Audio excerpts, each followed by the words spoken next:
name is Kuma, as you should already know from our previous fire conversation. This is Firefly. We are back at it again in our new place, living it up in my new room, my work office. That's what I just call my room. But we saw a topic that comes up very often, and we wanted to talk about it because he and I, we talk about a lot of relationship stuff. It's part of how we've grown together and how we've worked through a lot of our problems. And when I saw this post, I ran across it. I agreed with most of it, and then it's like it started going downhill. Like most conversations tend to go. It starts out good, and then all of a sudden, personal opinions and whatnot start to get muddled into the mix of it. And it's not something that helps. It's something that ends up leaving things either in limbo or starts going downhill. So I guess we to give it a little context, because most people are gonna want to know like what we're talking about. Most people, as we know, just from conversations we've had, they are uncomfortable as all get out about things that deal with possibly being opposed. We're talking disagreements, miscommunications, arguments, and because a lot of people feel like their opinion is being invalidated if someone doesn't agree with them, they start off already amped up and ready for a fight. And it can make people reluctant to have certain conversations, as well as even reluctant to hear the other side of things. And people have like tools out there where they try to help couples deal with, how to disagree without ruining a relationship. And understanding that a disagreement is not the end of a relationship, because no one's relationship naturally means that you agree with everything 100% of the time, all the time. This is not coming to America, hop on one leg, bark like a dog. Right. Relationships are not like that. You're two opposites that attract, which means not everything about you is going to be identical, but that is what complements the unity of having someone who fills in the blanks for the things that you can't see. So I guess dealing with arguments, a lot of people already, that's just what I feel like, but a lot of people already feel like some kind of way about it. But we've had our disagreements before. What do you think is one of the biggest reasons people even have disagreements in the first place? Varying experiences through life and opinions. An argument is always going to be based out of an opinion. And even when a person utilizes facts within an argument, they will always in some way opinionize the fact. So I believe that it's really based out of what you've dealt with in your life, how you've seen it and how you took it, and mind you, what you were taught by your family or friends, and your experience. And just from here, or from we'll say even as young as 2 years old, because that's where we really start going into that curious and learning phase. So 2 and up. So wherever you're at now, and all of that stuff bases how you approach someone's conversation with you, because anything can be offensive if you're offended by it, and if you find something to be offended by. And anything could be an argument if you feel as though you are smarter, or you know more, or what you do is better, or what you're doing is, it really depends. But all that comes from the experience you've had in your life. I was always taught facts are just details that are proven, or the reality of something. An opinion is your emotional reaction to that fact. So anything outside of a fact being spoken about is automatically, like you said, an opinion. And again, we can always have varying opinions. It's okay. Some people argue with the very concept of what an opinion is, and that'll be an argument, like a side mission to an argument. And then what you said about, before we've talked, and I remember you talked about how people listen to be offended versus listening to respond versus listening to actually understand. And that mindset change has been helpful, because you're right. Sometimes I even gotten caught in that trap of listening to basically like, okay, well, I feel like you're saying this. And it's like, well, that's not what you said though. And I feel like we're getting ahead of ourselves, but still, Just a little bit. this is a really good one. And I'm glad you brought it up. And if you need to mute that, you can mute it so people aren't buzzing and beeping, because people know that we have a whole channel for this. So if you want to give us a follow on Instagram, hit up Fire Conversations on Instagram. Or YouTube, hit up Fire Conversations on YouTube. That's FYRE, not FIRE. I just muted it for you. Or put it on vibrate. So I'm gonna read it out for you guys. Then we're gonna go through the topics. So you want to just go through line the topics? by line. Okay, we'll just go line by line. All right. So you can read them all out, and then we'll line by line just see what we're talking about. So the post was just I think it was a Facebook or Instagram reel, and essentially what it says is things to remember when you're mad at your partner. Very important. The first line says, "Be mad at me, but don't insult me. Anger is not a ticket to speak carelessly." Second, it says, "Be mad at me, but don't tell me why you're mad. I'm sorry, but tell me why you're mad. Don't assume I know." Mm-hmm. I said that earlier. Crazy. Mm-hmm. Third would be mad at me, but don't broadcast to others. Cover me. The fourth is, be mad at me, but don't forget the many good things about me and the relationship. And the last is, be mad at me, but also remember the many times I've forgiven you. So it's 5 different lines here, 5 different things that you should remember when you're mad at your partner. Like I said, when I first read it, I was like, okay, cool. We're somewhere. By the time I got to the last few, I was like, okay, that's weird. But let's go line by line. The first one being, be mad at me, but don't insult me. Anger is not a ticket to speak carelessly. I agree, 100%. Because being upset with someone can be a direct or an indirect way of purging how you feel in general, much more how you feel about a person. And what I mean by that is just from my experience of being upset from things happening in life. There have been times where I've literally been irritated by something that already happened, and then you do something minor, and all of the irritation comes out on you as if you did this cardinal sin. And I've had to be careful with that because it creates a damage of emotional support, or in the emotional support, because now you're being made to suffer for more than what you did. If you left the fridge open, but I just finished dealing with a whole day of work where I got treated like crap, I'm not gonna come home and go off on you about how you don't ever listen, you don't respect me or anything, whatever, because the fridge door is open.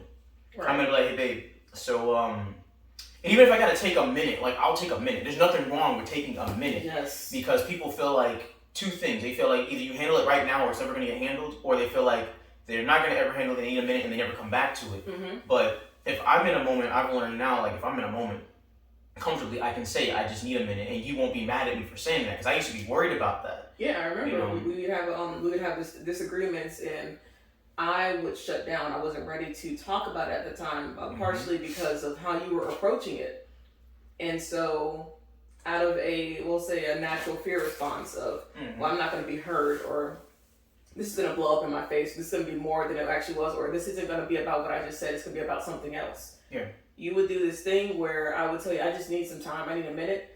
And it was almost like you would be pestering me constantly. I say pestering because that's how it came off, unfortunately. And that's what it was, right. Being honest. You would be coming at me, hounding you to talk about it. And it would be like, well, if we don't talk about it now, we're never going to talk about it. Or, I don't want to go to bed like this. Or, just from your experience, things you've dealt with and whatnot, people, or things you've seen even as a youth, just, this is what happens when that happens. You don't do this, or you. And it's like, well, I'm not those people. I'm different, and I would like to have a conversation later, but I'm one of those people that when I need time and space, if I need time and space, and you're like, you come into my space before I'm ready to come out of my space, it takes me longer to come out of that space. It's like trying to pull somebody out of their turtle shell, and the turtle shell is not always a bad thing, but even in that, you pointed out something that is a sub-level to what we're talking about. Me having trauma from knowing and seeing that people have never let me talk or explain or fix an issue, I put that pressure on you.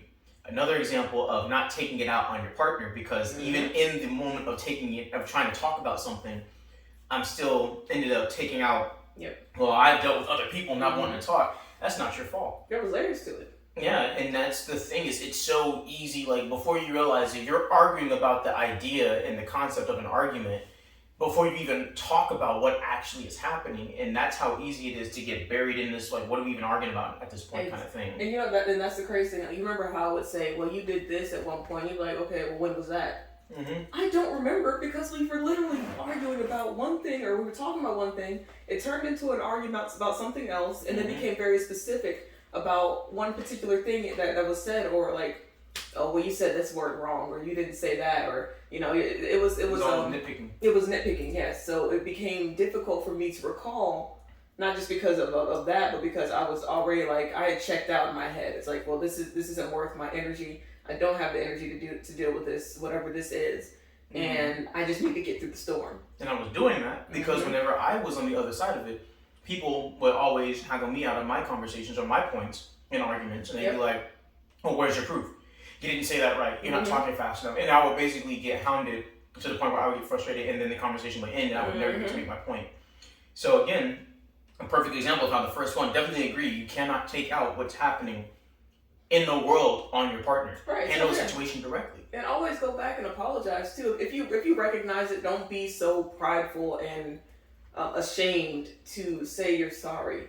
That doesn't mean it's I'm a not win or saying lose thing. I'm not saying you got to be like in the Asian culture where they get on their knees and forehead to the ground and everything like that. No one's saying that. No one's saying you need to get on your knees and just beg for forgiveness.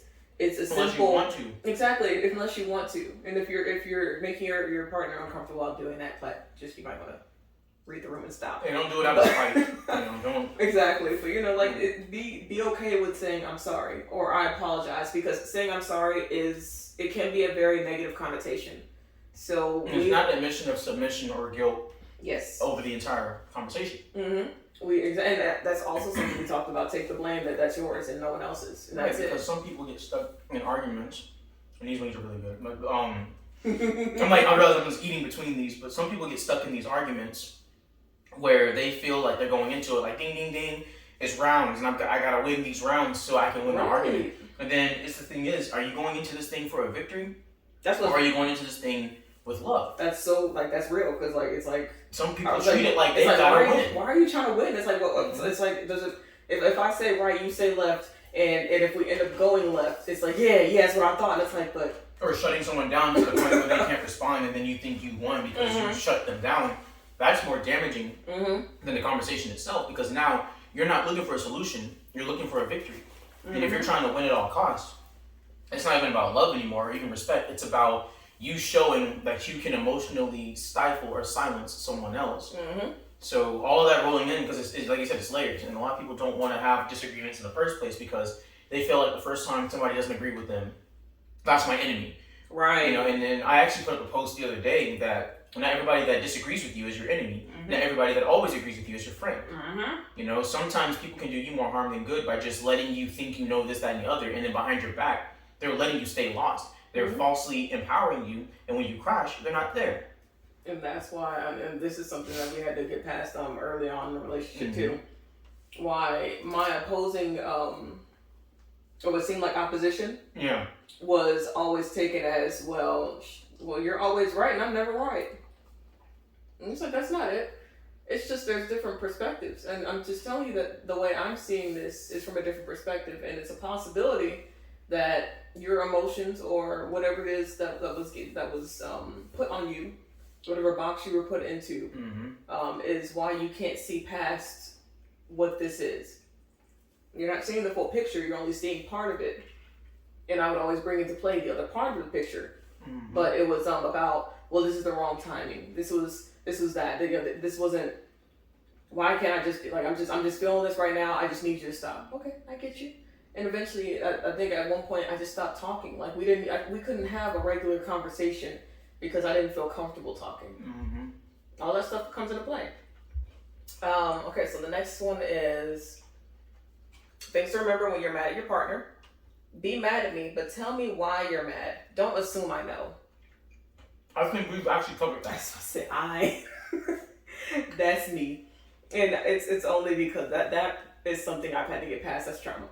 That's real trauma, because I was very much the shy kid. I was the kid that didn't know how to say what was on their mind, and when I did start speaking my mind, I was told that I was too blunt or I was too real. Like I was just saying stuff and not caring how other people felt. But I believe what happened was at that point I just stopped I cared less about how a person felt from what I had to say, because I knew what I was saying wasn't coming from a place of malice. It wasn't coming from a place of anger. It was coming from a place of my truth. What I knew, pure honesty.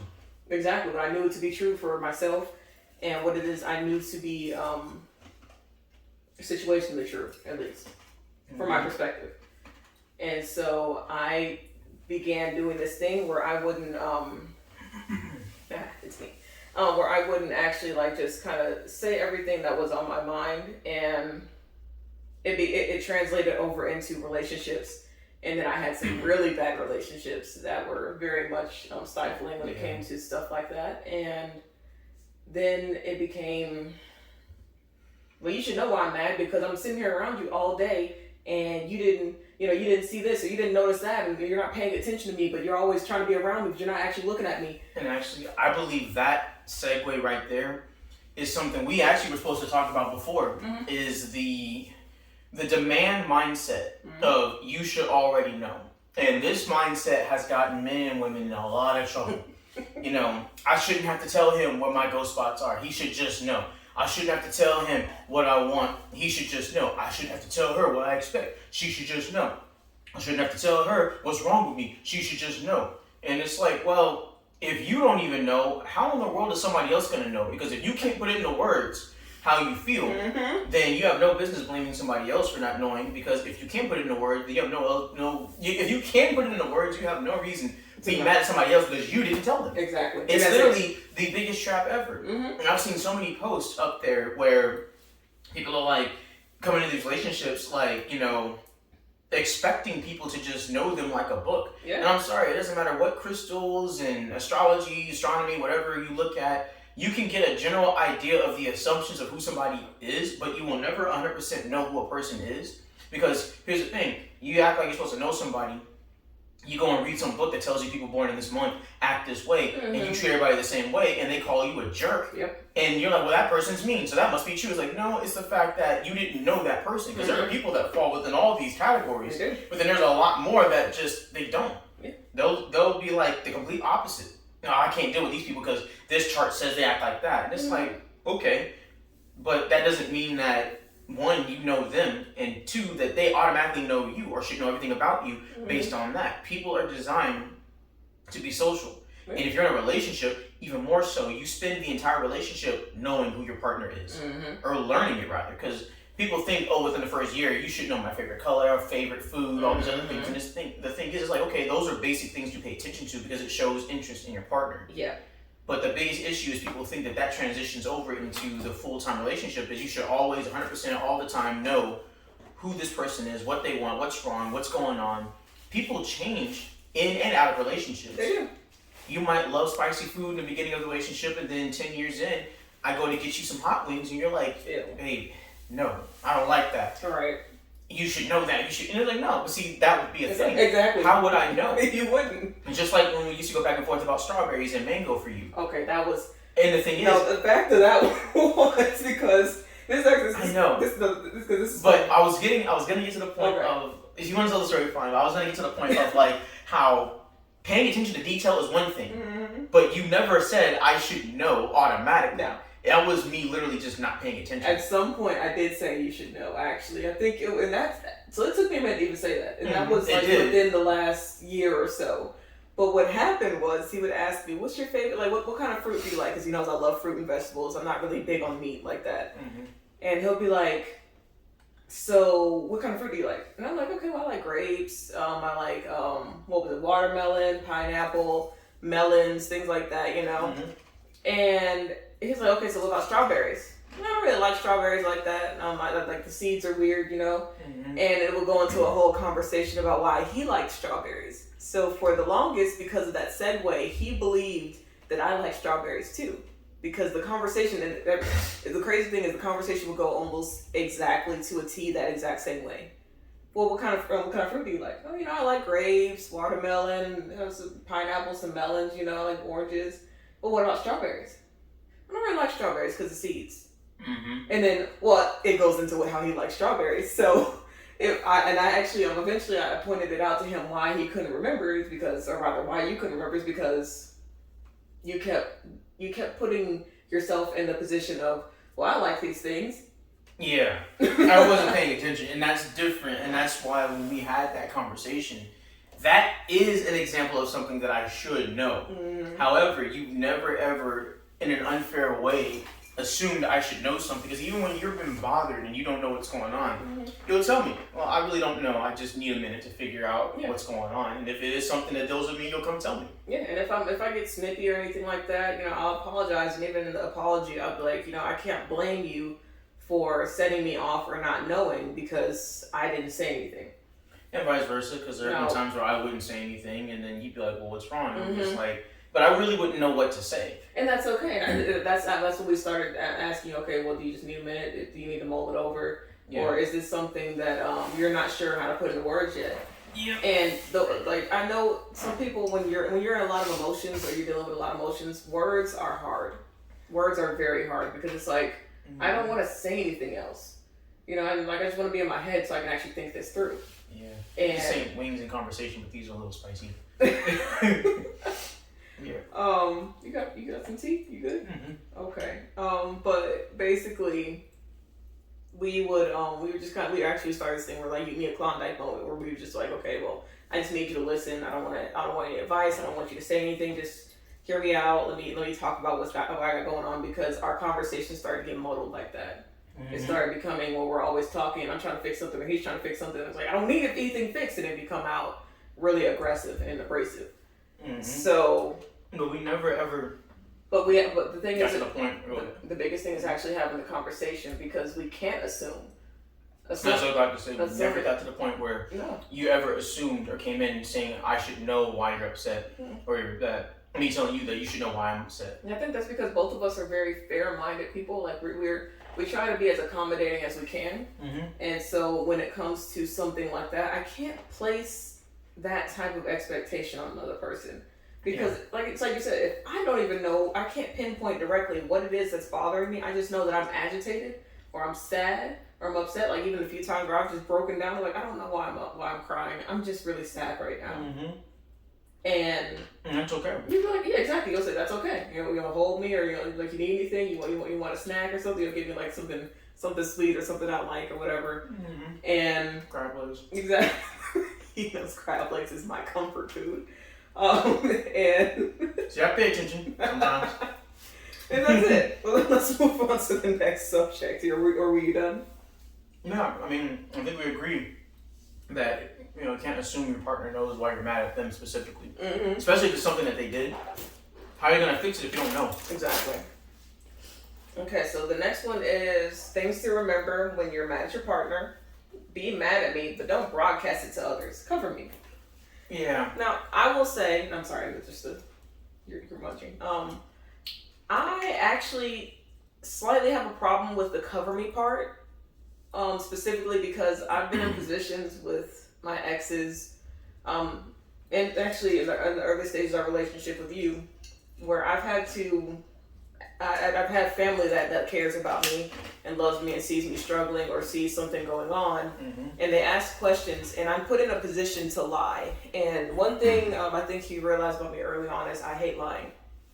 I don't see the point in it. I think lying comes from a fear of the truth and a fear of what people say or what they think, and I don't care about that stuff. And I don't like being put into a position where I have to cover you. So I'm not going to broadcast it. I'm not going to tell everybody our business. But I don't like being put in a position of cover me, because at that point, I don't even want to go out. I just want to stay. I want to be a homebody, because I can't. It's not that I can't go out in public by myself. It's that I can't go out in public because people know I'm with you. Not you in particular, but and you ain't acting right. And now I have to either lie about it or brush around whatever conversation and try to manipulate the conversation into something else. I don't like that. Okay. So on that, I actually totally agree with it. And I'm going to tell you why. Because the cover me is not separate from the original sentence there. Yeah. Here's what happens in some relationships. Mama and daughter. Mama, daughter, sister. Always talking, always cool with each other. Dad, father, son, uncle. Always cool, always talking with each other. Husband and wife get in an argument. Husband gets on the phone. Man, this woman done did this, and this woman done did that, and she this, and mom and daddy and uncle, man, them women be acting like this. You gotta control that woman. You gotta do this to that woman. You gotta make sure that if I gotta get involved. And it's like now, their view of you is that you're just an unruly woman. Wife goes to mom and sister.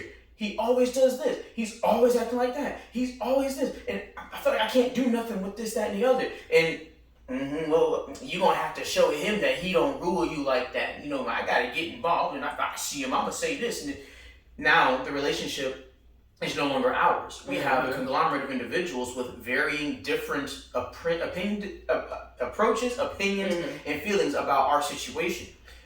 I'm not going to expose you by saying, yo, like, sometimes you come home, she just throw her undies on the floor and just leave them there. And I don't like that. I haven't talked to you about that yet. And now they're going to think of you as like some dirty, just slothful woman.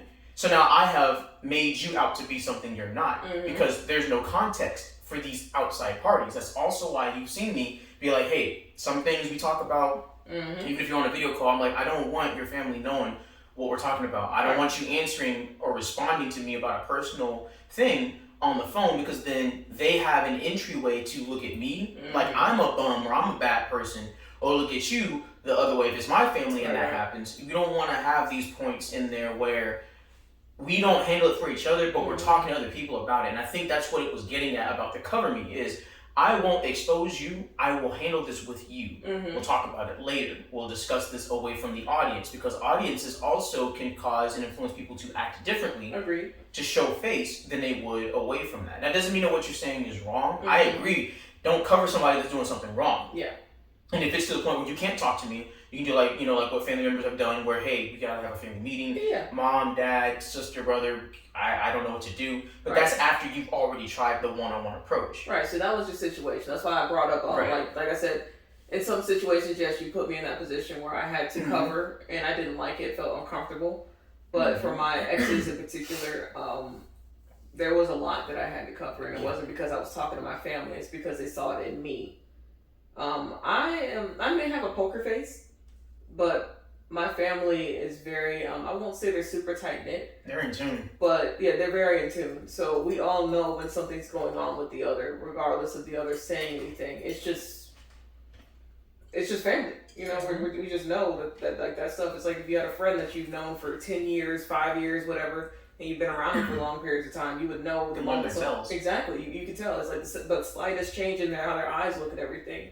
So, and that's also why my twin would like, I can get on the phone with her, and depending on how I answer that phone, hey, something going on? You okay? Immediately, like she won't even say, "What's up, girl?" Because first she'll call me Joselita, but she won't. Like she'll ask, and I know that's because how I'm saying it. So sometimes I'm just waking up, I might have a little headache or whatever, but she knows. A lot of my friends do. A lot of my family does, and so I've been put in positions where I'm not even saying anything. But I have to now cover up something that's going on, or I have to lie about something that's going on, or maybe I'll say we're just going through some stuff, and we're just working through it, and I'll say something like that, and they're like, okay, well if you need anything, just let me know. Sometimes I'll offer for if you want to have a conversation. I'm like, I don't have a problem with that if I talk to my husband, but aside from that, I don't. We try to keep things as close in with us as we can because everybody doesn't need to know everything. That's why I was telling you when you don't need to know everything about situations because and I understood that it can change your view. And that's why I backed off from that situation we're talking about. Yeah, it can change your view. That's what I think they mean by cover me, not protect me when I'm doing wrong. Okay. It's more so we have our intimate household, which is the two of us. We have our family, which if we have kids, that'll be our family. Then you have extended family, brothers, sisters, moms, dads. You have extended second level families, grandparents, cousins, stuff like that. But there have also been situations with people that I've known, people I've been friends with, where they're with a woman or there's a woman with a guy where they can't do anything without it getting back. Or everything that happens, like, the other day, I came home and he had his drawers on the countertop, and it's just like, that's not something that, if you had a problem with that, you should have talked to me about it. Right. I don't want to hear about it at the family dinner. And everybody makes jokes of this whole, like, the whole slam fest at the dinner, everybody got to have the roast off and all that. The passive-aggressive conversations. There's nothing glorious about it. Family's going to get at each other. Called that play in the dozens back in the day, but there are things that there's a line that's drawn. And one of those lines, especially when you're dealing with your partner, is there are certain red topics and then there are certain green topics. Green topic would be like, hey, I remember that time you got in the pool and your bathing suit slipped. You know, right. Red topics is anything that deals with like, deep personal stuff. Yeah. You know, like, remember that time you and your uncle? You're like, wait, you and your uncle what? And it's like, okay, relax. You know, and it's not a conversation we have in mixed company. And even if you're mad at your spouse, if I'm like, for hypothetically, if I'm mad at you and someone else in the family is acting stupid, I'm not gonna go blast you to that person or basically try to call you out in front of that person. Yeah. I got you. We will handle our issues when we have time. Mm-hmm. But as for the front that we have, that front not meaning like faking, that front meaning that unified forward line that we have, will always be on the same page. Because if I'm mad at you and someone in the store steps on you or runs your foot over like they did with that basket, and I hope I find out who did that, because I wasn't there for that one. It always happens when I'm not around. I got a little blood clot on one of my toes because what happened was a person cut me off while I was grocery shopping. I was on the phone with my sister and my toe skidded against the wheel while I was trying to move. I was wearing sandals. I wasn't wearing regular shoes. He keep telling me wear closed-toe shoes. I'm like, but I don't like it. I'm a Florida girl. You don't always have to. I know. But that's just it. If I was there, it wouldn't be no thing where like they run you over and like, well, you handle it. I'm tired of you. I'm mad at you right now. Because then now you're exposed. Meaning, if people can sense the division between you, there are people and even evil spirits, things like that, that will try to wedge y'all apart. And not leaving a space for that means that we categorize: is this more important than how I feel about you right now? Yeah. And if it's a life or death situation, I've even said it about enemies of mine, like people that don't like me.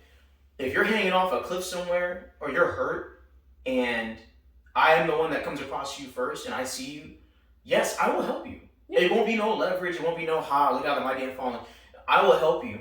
And when we have time to handle our issue, we will have time to do so. But other than that, the immediate issue is I'm not going to watch you get beat up. I'm not going to watch you get hurt. I'm not going to watch you suffer.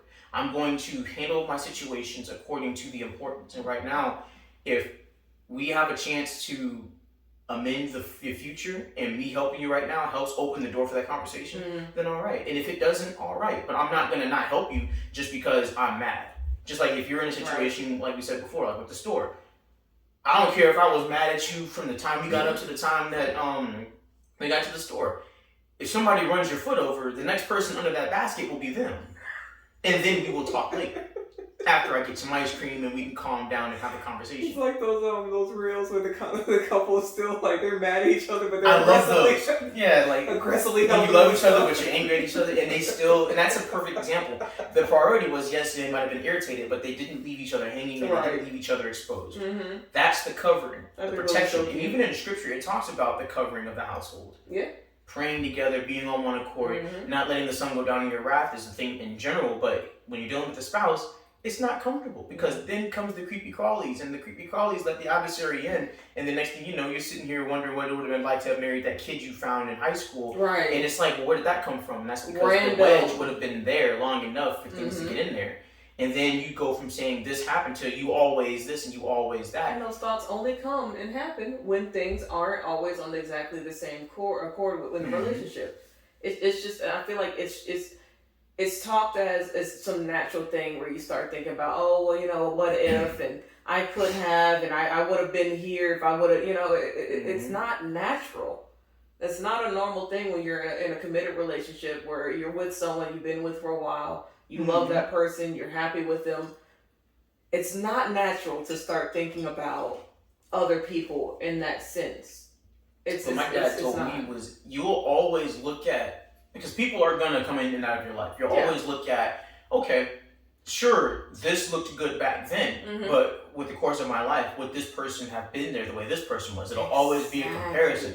It'll never be a, ooh, I wish I had this person, or ooh, I wish if I was with that person, I'd be better off. It's always the mindset of, well, I remember that at one point I would have gone for something like this, but I'm seeing that my life would not have been stable enough for this person, or my life would not have benefited. I wouldn't have had everything that I have right now. Right, you would not have been blessed at all. And that is where the covering comes from. Is because no matter what goes on, we know at the end of the day, boiling hot mad or ice cold pissed, you know at the end of the day, someone's going to be like, all right, let's talk about this. I've never heard that. What is that, one of your Texan sayings? I'll take that as a yes. Which part? The boiling hot mad? Ice cold piece. That's on me. Oh, well, look at you. We're putting down a shirt. Just because people from Texas have a lot of weird, long, euphemisms for things, doesn't mean that every time we say one, it comes from something else. I feel like because your mind is from there. All right, Jersey, Florida water, okay. Yeah, Murder Water, Jersey, and Gator Water, Florida. I don't think this type of abuse. Oh man, that's a whole nother thing. Yeah. All right, next we one. love everybody. I don't want nobody coming after us, talking about, they got an issue with Jersey. Like, no, honestly, it's just because her mom is from Jersey. They moved to Florida. She was born in Florida, and now she lives here in Atlanta, and it's just like... And every once in a while, that Jersey attitude is there. Yeah, and I'm from Texas, so every once in a while, there's always a crack about something dealing with Texas. And yeah. But we don't do that out of hate or spite. You have a great accent.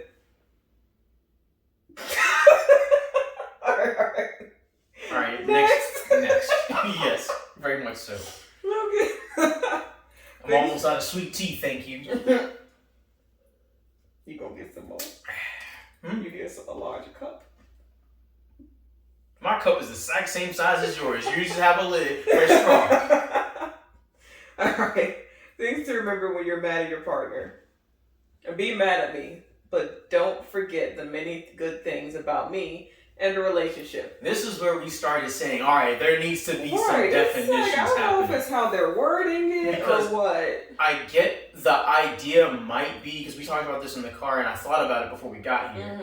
I think what they're trying to say is take into consideration when you're thinking about being mad at me, all the things about me you love, so you'll deal with me with love. But the way that comes off is people will manipulate that and say, okay, you can be mad at me, but then really justify it being mad at me is better than the times you've been happy at me. And the thing is, situations are not always interlinked.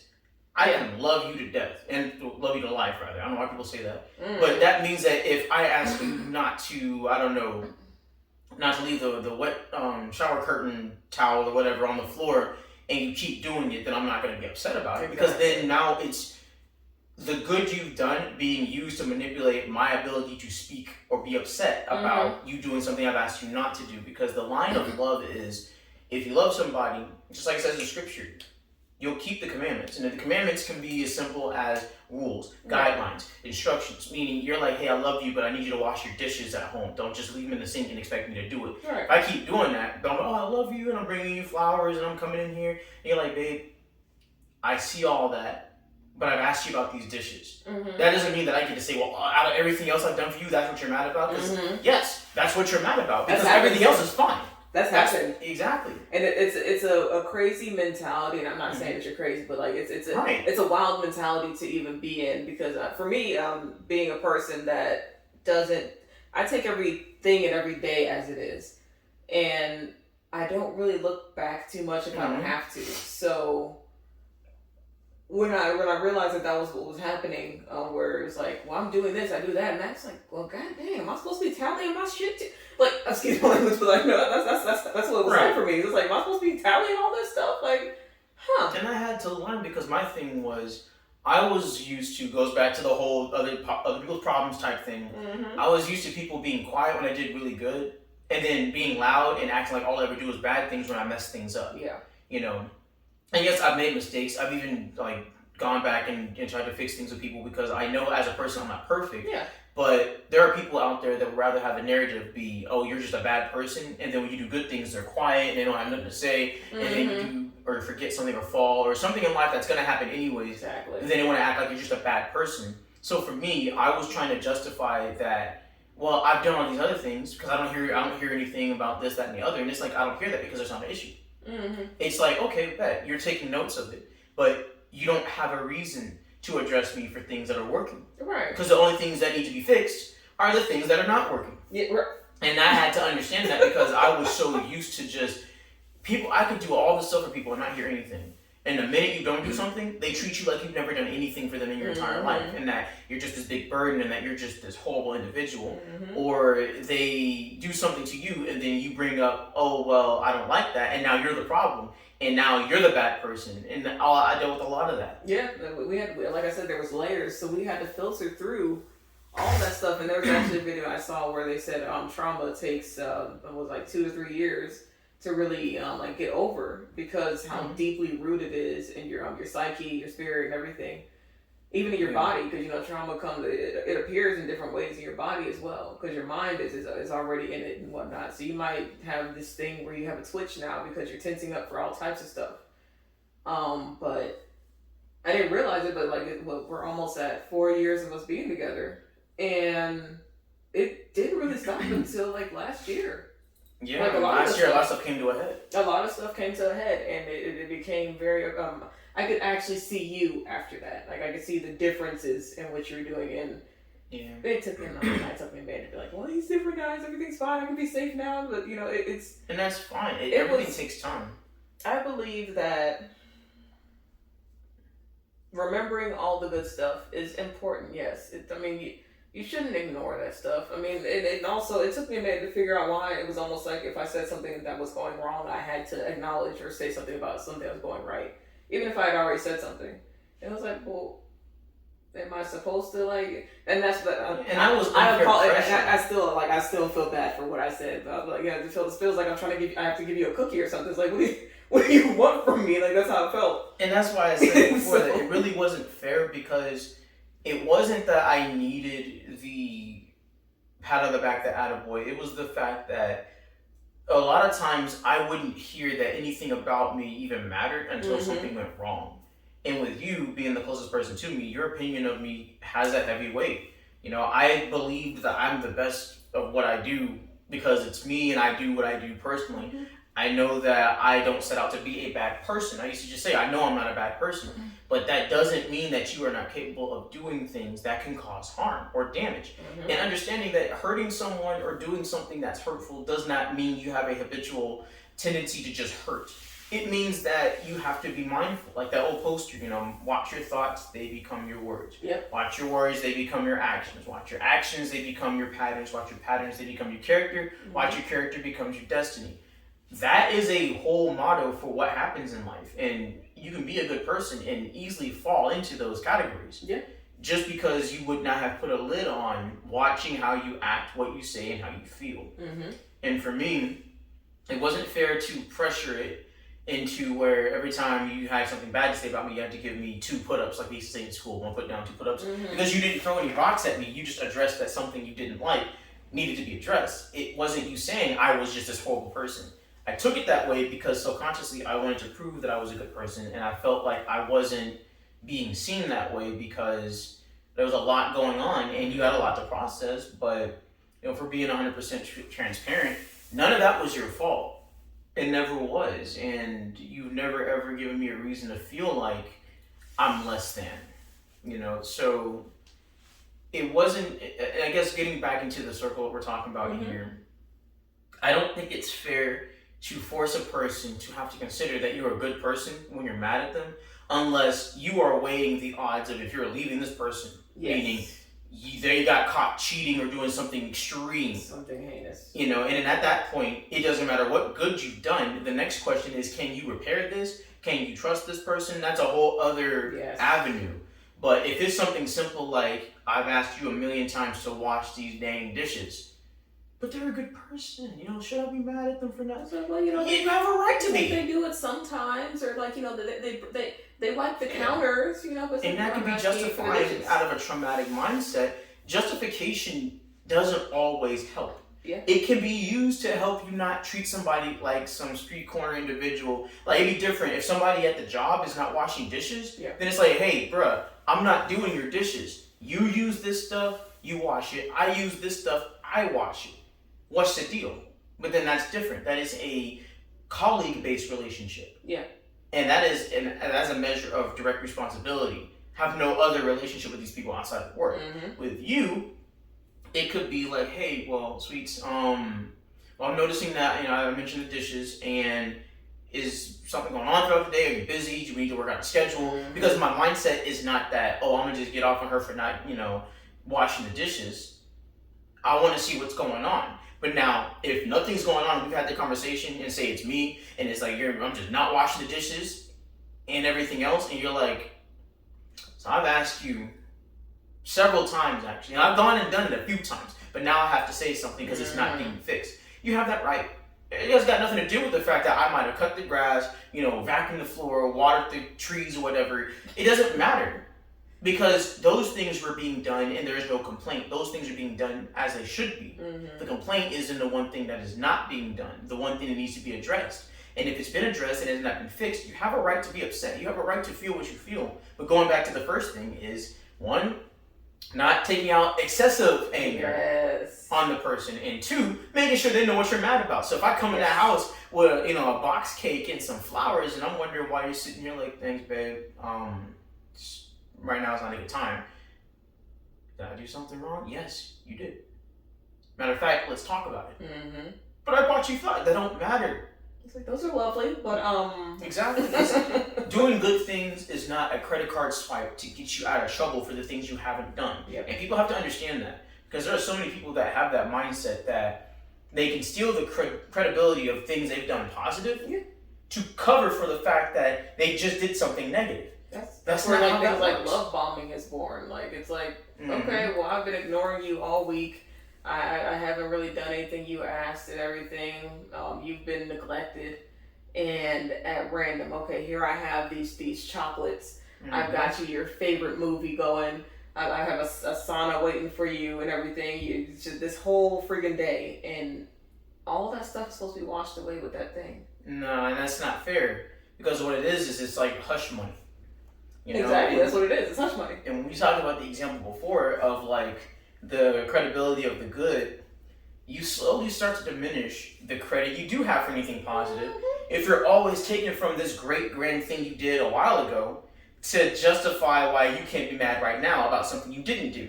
Because then now it becomes, well, that's no longer good to me anymore. Because now it feels like you only do good things, so you can have a reason to say that it's no longer, you're not responsible for the things you didn't do. Ooh. Actually, perfect example because we were just watching Quantumania. Remember Ant-Man who's talking to his daughter, she was on protest and everything. She's like, well, these people need help now. And he's like, well, I mean, I saved the world. And? Yeah, like 2 years ago. And she's like, and what do you do now? Exactly. It's like, that was great, but there's a continuing need for people who need help. You're right. That's crazy. It's funny with the things we see in movies, and even great example of this, without putting names out there, we had a crewmate that was like this, that they showed all these amazing signs of things that they loved, but they were breaking a lot of the rules we had in place, and they had a hard time understanding that you can show us love, but there are rules that you are breaking, and because we have these rules of integrity, these are things you can't do. And it was always a tussle of, well, I'm doing this, I'm doing that. It's like, yes, and we appreciate the things you do within the parameters of what we ask for, but if you truly do respect us, respect the rule. The rule that person had a lot of traits in which we talked about, needing the attaboys or needing the validation. And I don't think I ever had an issue with giving validation. I think my issue, and that's why it came out the way it came out, was I have an issue with giving grown folks a cookie. Yeah. For doing stuff that they should be doing or should already know. And I say should loosely. Things that at a certain point in your life, with certain experiences and with certain knowledge, are natural things that we know. Things that we react to in the way that someone of their age would usually react to. Yeah, basic instructions and basic just duties of life. Like things that for normal functionality in life are everyday must-haves. Cleaning up after yourself, washing your dishes, brush your teeth, wash your face, take a shower, Feed yourself, just simple stuff. And that doesn't mean you can't give yourself, praise or a pat on the back for accomplishing something that is a significant task for you, and that's set by the person. Agreed. But there are people who they don't give themselves any gratification, so they seek gratification only in the eyes of others, and other people. It's not a requirement for people to give gratification. And that's the thing that nowadays, especially with the advent of social media, everybody feels like, well, I did this. You have to give me a like and a follow. You're supposed to make me go viral. Like if you're not supporting me, like you don't love me, you're not friends with me, gaslighting. You don't matter. And that's the thing. That's gaslighting. You are basically gaslighting the people that don't give you something that you honestly they don't have to give you. Gaslighting strangers at that. Pretty much. That's ridiculous.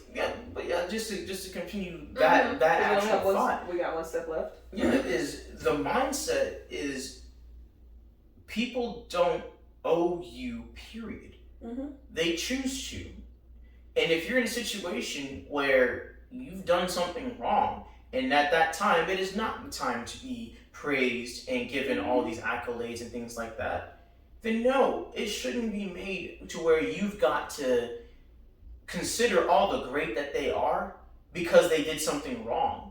That's how a lot of people get stuck in situations that they don't need to be in, because they're like, well, this person, they bought me a car. Look at those people at 7M. Well, and you know, see, and that's actually something I realized for me. That's why I have issues. Like, I love gifts, but I have issues taking things from people as gifts that aren't centered around a holiday, or even as and even sometimes in that situation, or as just random acts of kindness. And those are things that I enjoy, but because they've been weaponized against me so often in my life, I feel as though it's not a you just give me something out of the kindness of your heart. It's leverage. It's I owe you. Yeah. It's leverage. Literally. It doesn't make me feel good. At this point now, I believe I've gotten over most of it.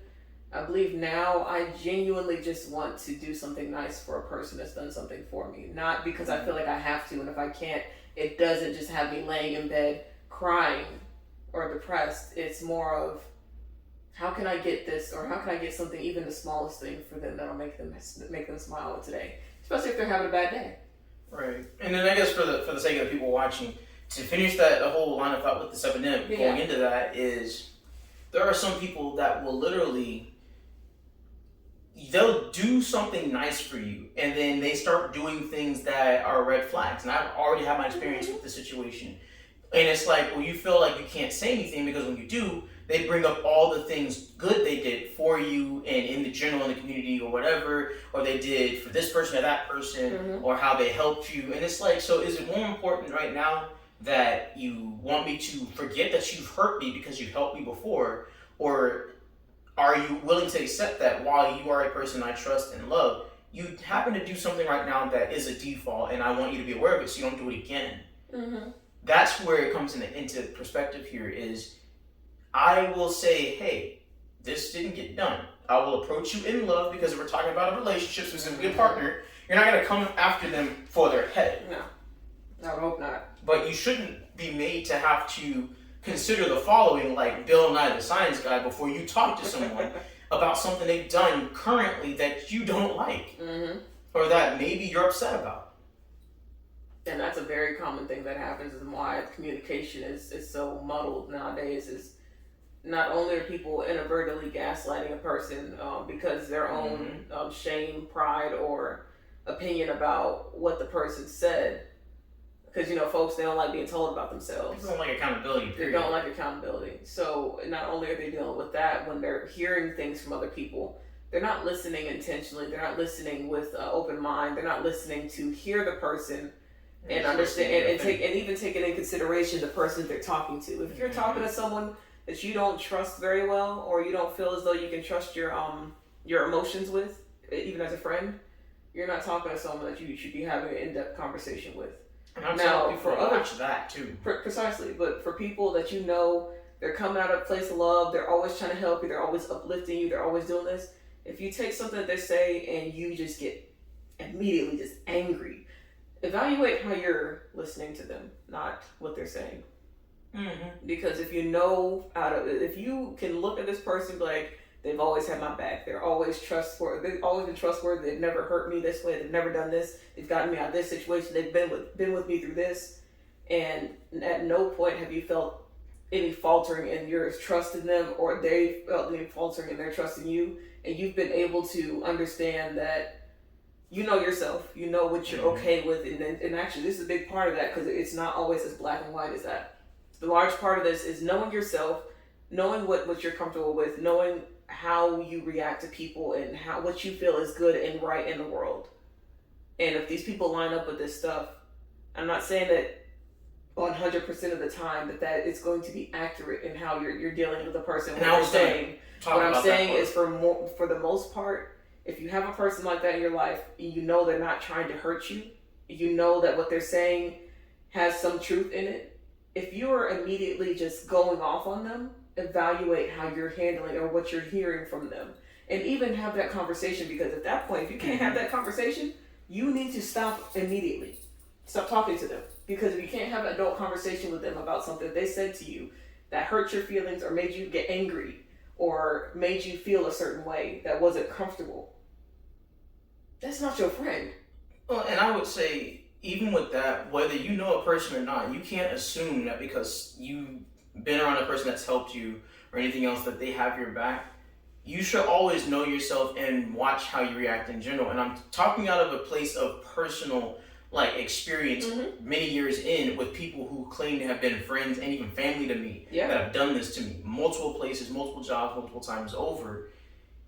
They can be the nicest people, the coolest people, the most help you out people. The only way you're gonna know where these people stand is if you can disagree with them and they don't point out what they've done for you. They don't have to remind you that they are in your corner and tell you that, hey, we helped you, we got you, come to us. If they don't have to keep doing that, or every time you point out they've done something wrong, they've got to remind you all the things they did right. And I feel like you don't trust us, and I feel like maybe you're going through, if they don't make you feel like you're wrong for feeling any way other than how they want you to feel about them, those are people you can trust in most cases. Yeah, but it is always a case-by-case study. It is. But never assume, and especially people watching, because people like to act like anything said on social media, you just take it with a grain of salt. It's law, it's correct. Right. You have to be willing to do the work, because if you go and you trust blindly somebody and they come back and they burn you, you jump on our post talking about, you said if these people do these things, I can trust them with my life. It's like, no, we didn't. What we did was we said be smart, evaluate for yourself, because people don't want to take time to be around people anymore. They want to be able to press a button, know what they know, be told what to think, and just everything has to be a click away, and that's not how this works. But anybody that has an issue, and I've tested this is one thing I have found personally to be a fail-safe. If you can say no, if you can disagree, and you can speak your mind without feeling like they're not going to agree with you or shut you down, you're working with people that you have a chance with. You're usually pretty safe. If you have an issue where they don't like it when you say no, or they may take it personal and make you feel like you're being selfish, or they don't let you finish a conversation because they want to just, well, where's this coming from? What's wrong? Or they have to point out how you've got the issue, not them, and how it's on you and you're going to lose them and all this other stuff, or lose these opportunities because you're not feeling the way they want you to feel.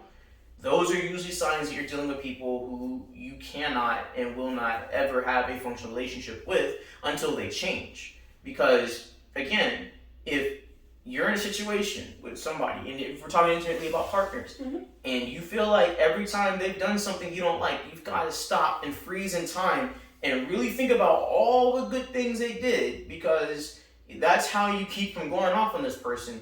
There's a lot you need to talk about. Because...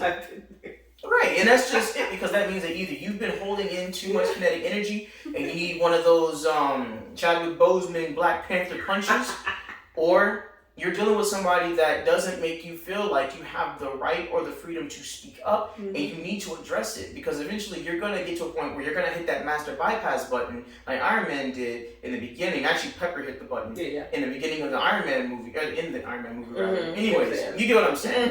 If you don't feel like you can handle it and you let it build up, it's going to become one of those things where, like, number one, you're going to blast this person like some stranger on the street, and it's going to be a buildup of everything and whoever else irritated you along with it. Right. It's not going to be a specific situation by situation breakdown. And then you're going to have to remember that, yes, you claim to love this person, so, was setting them on fire really the way to handle the situation? It usually isn't. But last but not least, goodness, that was a lot. It was a tangent, but it was a good tangent. Last one is things to remember when you're mad at your partner. Be mad at me, but also remember the many other times I have forgiven you. That is gaslighting 101. Because now it's, hey, I don't like that you didn't flush the toilet. Well, remember that time I forgave you for stepping on my shoe? Yeah, I think you want to owe me you owe me a pass for that. Hey, you ate the last of the ice cream, put the empty container back in the fridge. Remember that time we went to the pool and you pushed me in the pool and I didn't smack the crap out of you? Yeah, I'm going to cash in a card for you. Okay, so where's the accountability? There's none. There is none. That's got nothing to do with anything. If they're trying to say to remember to... Okay, so if we're looking at this thing from an alternate perspective, if this is their way of trying to say deal in love to receive love, or deal with love to receive love back, okay, I can understand them saying like, hey, when you're angry with somebody, be upset, but remember to deal with them with mercy and actually like show them love and have compassion. That's scripture, but that's not the same as saying, hey, I didn't ask for you to do what you did to me, so why do I have to hunt in my mind for a point in which you showed me mercy? Because now we go back to the whole, remember that time I got you that computer and you really needed that laptop? And you're mad at me now because, years later, I didn't wash the dishes. But so, the important part of forgiveness, too, is it's choice. You have to choose to forgive someone. Yeah. And it's your choice alone. They can't make you forgive them. Nope. They can't. So, what you're telling me is I now have a credit that you're racking up because you chose to do something for me that didn't ask for. I didn't ask for. And it's supposed to be a gratuity. And see, the thing is when you apologize to someone, you're not asking for their forgiveness in return. You are asking. First of all, you're trying to forgive yourself by apologizing. You're trying to settle something within yourself by apologizing. Because people that apologize, that's why I said empty apologies are garbage. Yep. But when you apologize, saying, actually, I know, yeah. Well, like say, like you said, okay, like say you stepped on somebody's shoe, or you stepped on my shoe, and I apologize. I'm so sorry. As opposed to you stepping on my shoe, or me stepping on your shoe, like, oh my God, I'm sorry for stepping on your shoe. I didn't mean to do that. I didn't see where I was walking. Yeah. That's a little different. I'm explaining to you that, okay, I'm aware of the situation, I'm aware of what I did, and I'm aware of why it happened. Now, just saying sorry, it's empty. It's like, okay, it's like with kids. Sorry. You tell them, hey, apologize to your cousin, because sorry. For? Exactly. For what? So here's a breakdown, and I actually broke this down on the live when I did a daily walk and talk a couple of years ago. So if we look at it as let's look at it line by line. An infraction is a debt. Somebody does something. You are now aware of that because that infraction costs you, whether it be energy, time, money, energy, whatever. So when you have made them aware of a debt that is owed, you have made them aware of an infraction against you, you are saying, hey, I am dealing with this imbalance in my life because you did this, whether it was knowingly or unknowingly. It gives them a chance to acknowledge and say, I'm sorry, I'm guilty of that infraction. I am aware and I recognize that I've done something wrong. Can you forgive me? I acknowledge that I've done something wrong. I'm sorry. Can this debt be forgiven? Can you allow me, by acknowledging that I've done wrong, to be freed of this debt in which you don't like me right now or whatever, have ill will towards me, or you in a relationship? Asking for forgiveness means you have the right to say yes or no. Now, people will say, oh, the Bible says you have to forgive. The scripture does not say you have to forgive. It says that in order for you to receive forgiveness, because if you're not willing to forgive, that same energy comes back. Yep. However, that does not gaslight a person into saying that you owe them forgiveness. You don't owe them. Forgiveness is how you reconcile the balance within yourself. And also with the Most High, you reconcile that relationship, because now unforgiveness turns into animosity. It turns into hatred. Hatred turns into a cold heart, which eventually turns you away from the Most High. So they want to play that game. Manipulation gets you none of those things. Exactly. So the other way this goes is, okay, so say they're forgiven on the first one. Hey, you did this. No, I didn't. Okay, so what do? All right, well, if a forgiveness is a debt that has been repaid, okay, this person, I've brought it to them, it's no longer in my court. They still got to deal with the fact that they did this to someone. But I have to eventually move past how I feel about it and allow myself, because they can step on your shoe in the 3rd grade. And if you're 30 years old now and you're still, hey, you stepped on my shoes, that's why I never went to go play for the NBA. And they're over here and they got a wife and kids and they're living in a nice house. They moved past that debt. You have not. It enslaved you because you didn't release yourself from it. And they might pay for it. That nice house and family might end up not being there for them. That's true. Or they would have struggled like crazy before they got that, because you don't know what people have been through. Because everybody pays for something one way or another. Yeah. And that's one way. But here's the other one. You know, you did this to me. Yeah, but what about all the times I did this for you? Then it's like, but that's got nothing to do with, if you haven't paid your water bill, I don't care if you've paid the gas bill or the electric bill or your AT&T bill or anything else. Those bills have nothing to do with the bill that hasn't been paid. So what you're doing is you're telling me that I have to think about, or even better, I paid for your food 3 weeks ago, but you owe me money right now. Right. That's not how this works. You cannot exchange the debt of something else as a credit for something that has not been paid forward. Yeah.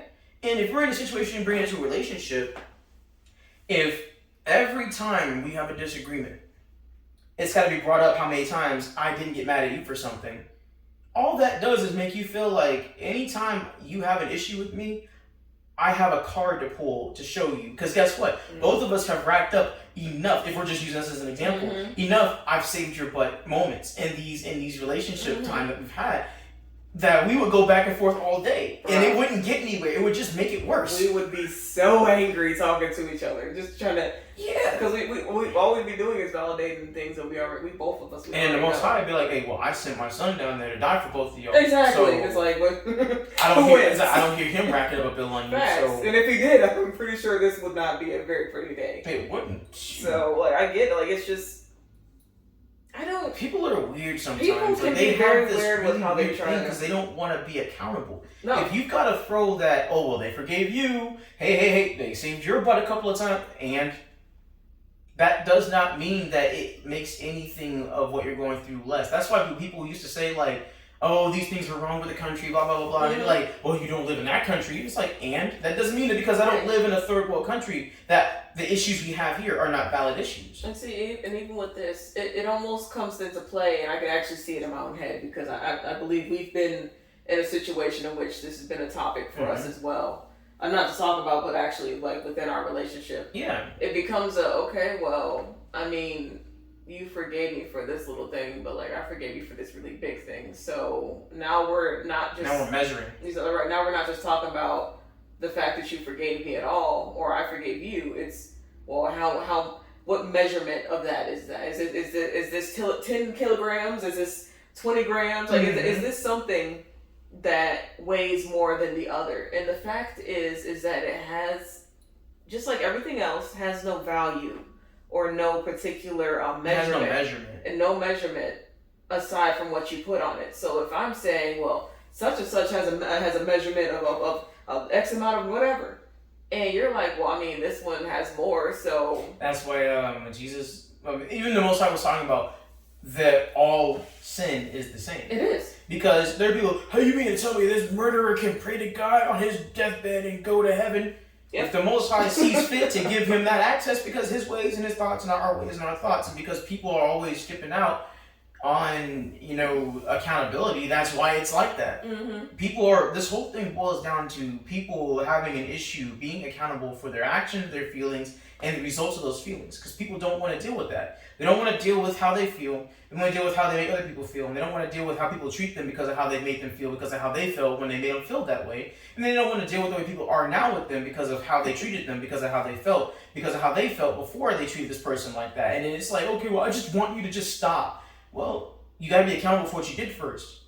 Because the ripple effect is they felt this way because you did this when they did this. and you are dealing with this when you did this, that caused them to feel this way, which led to them doing this, which caused you to feel like, well, you're always like this. Dominoes. It's just over and over again. It's a giant, like, double helix worth of chaos because it's just a giant swirl, and all it would take for you to do is be like, look, I'm not a loser, I'm not a simp, I'm not a wimp, because I didn't, because I said, you know what, I'm sorry, I'm gonna leave that be.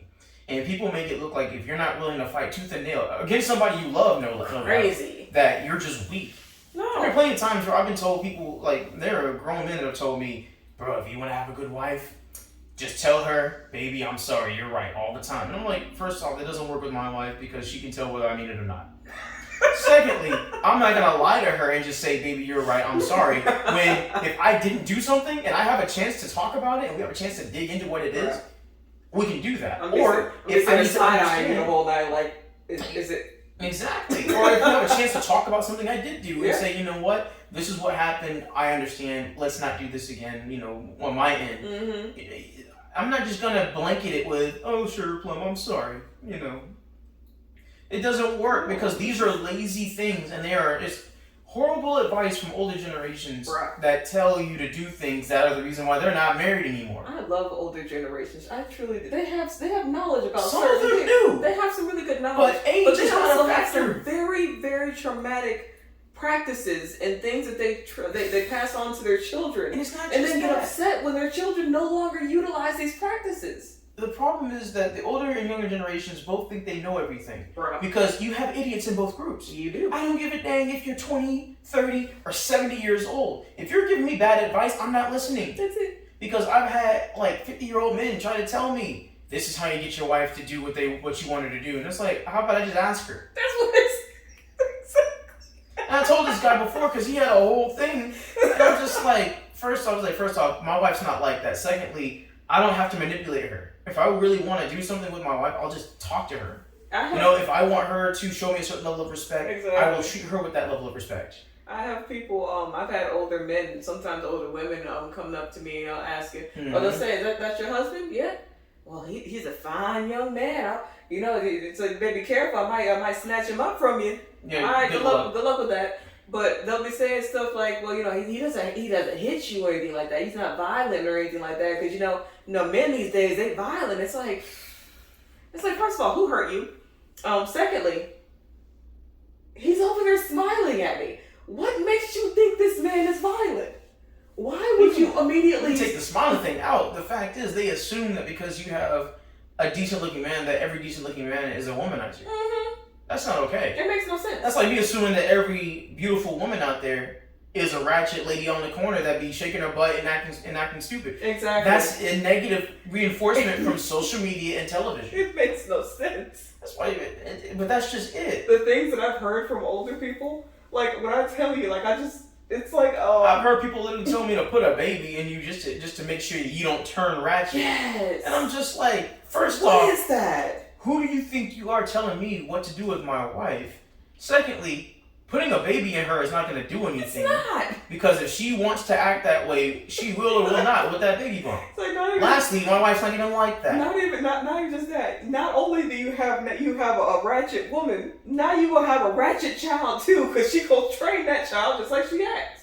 And I wouldn't have married anybody that was below the standard of what I'm okay with. Exactly. That's the other issue people have, is you have people that, going back to accountability, a lot of times you have posts like this because there are hundreds of posts that come up of either a dude who's no good trying to make all these demands on what they want from women or what they feel about women because they have no self-esteem and they have no standard to approach a woman of your caliber. Or women on the other side who are also in war with other women because they have no standards and they want to be treated the way women who actually are handling and basically representing themselves on that level are treated.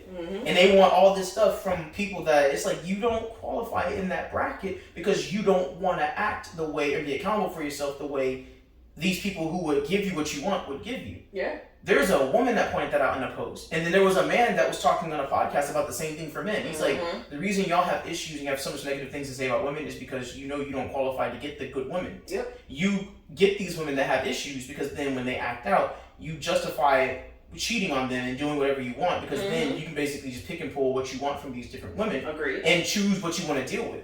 And a woman said the same thing about other women. Yeah. And everybody agreed because that's what happens. But accountability is the fact that if you want something, you got to build it. You do. You show what you want to have brought to you. You're always going to have spam jumping in your mailbox. You can be a beautiful woman wearing dress suits and stuff like that, and you will still have a guy that's going to come out of the passenger seat of his best friend's ride trying to holler at you. There's a song about that. And you don't want no scrubs? Okay, well, guess what? Then you say no to them, and they'll be mad because you didn't lower your quality. Right, and that's what, see, now they get mad because you don't give them the time of day. You know, back in the day, they show the girls in the music videos and everything like that in the movies. You know, give them a little smirk or whatever, or boy, please. But that's still you're acknowledging that he said something that you might have been a little fancy about. You don't say nothing. That's why I told you when I'm out by myself, I don't make eye contact with folks. You know what happens when you make eye contact? Take that as initiation. For some reason, it don't matter if it's 2 seconds, it don't matter if it's 5. They see that and you looking a little too long, they be like, oh. That's like dude today at Goodwill that came around the corner when he saw you and he saw me with the basket, he stopped looking. Bruh. I'm just like, bruh, like, I understand you're gonna look. It's natural. You're gonna want to look. But the ones I respect are the ones that look away. Because the last time we were at Goodwill, that man made his way across the store, thought he was gonna come talk to you, then he saw me and he went right back to where he was. And I'm like, you was over here pushing through, the aisles of clothing like he was hunting in the jungle for something. And it's just like, bruh, like, no. I have never had so many. That's the other thing. When a person is in a relationship, I don't know what this is. I don't know if it's just some type of pheromone, some type of look. I don't know if it's just it's envy. It's just I don't know. It's not even just that. I don't even know what it is about a person that is in a relationship. But clearly, they look different, they act different, they smell different, and for some reason, those particular things attract anything and everyone. Parasites. Yes. And these people, they don't even really want anything from you. They just want a good time. They're like, oh, but that person got something. Well, heck, I want a sample. That's why I said it's envy. Because before I met you, I would have eye contact with certain women. And either I would nod, because I don't sit around staring. Because I know that's offensive, so I won't even stare at them. Like, that's why I said when we went to go to your meeting, when you were having your jewelry and everything, taking pictures of, I wasn't sitting there staring at the models. I would nod, and I would look away because I was like, well, they don't think I'm being like offensive. Yeah. I don't stare because it's not respectful. And women, they take things. I understand. There's a lot of reason as to why. Like I even have my own reasons. So I get it. It can be uncomfortable for a man that's really not trying to do nothing or be offensive to be in a room full of women or with women that are did up and they're supposed to be like the attention. It's really hard to be that person in that room. But here's the thing, I didn't have a lot of girls just after me. Like, every once in a while, I would talk to someone, and it'd be a genuine just conversation. But I didn't spend a lot of time staring at women or trying to get their attention. I was usually just like, okay, if we end up having a conversation and it goes from there, fine. If not, fine, because I wasn't looking hard before you. But it's like the minute we became a whole thing, it was like, you'd be in the store, and you see all these women who would never normally look your way. Suddenly, it's like... And my mom once told me it's because now that you're with someone, they see more of you, they're paying attention to you, and they might notice, oh, he looks kind of good, or he looks like he's together. And it's, well, how did she get him? What does she got?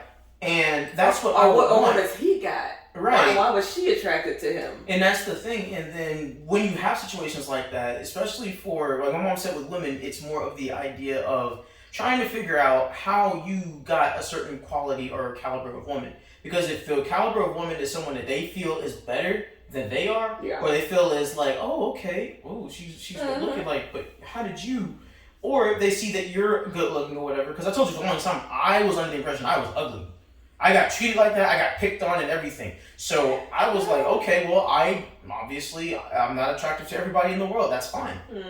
But my mom told me if we were ugly, she would have told us as kids. And I'm like, my mom is old school. She would have said it. Look, every time we go to this, get your line. But here's the thing. With the guys, for whatever reason, with guys, it's like when you're in a relationship, they stare at your woman. Yeah. Then they look at you. But it's not a normal look at you. And I've explained this to you before. And I wasn't trying to put no pressure on you, but it's like, I'm looking at your woman.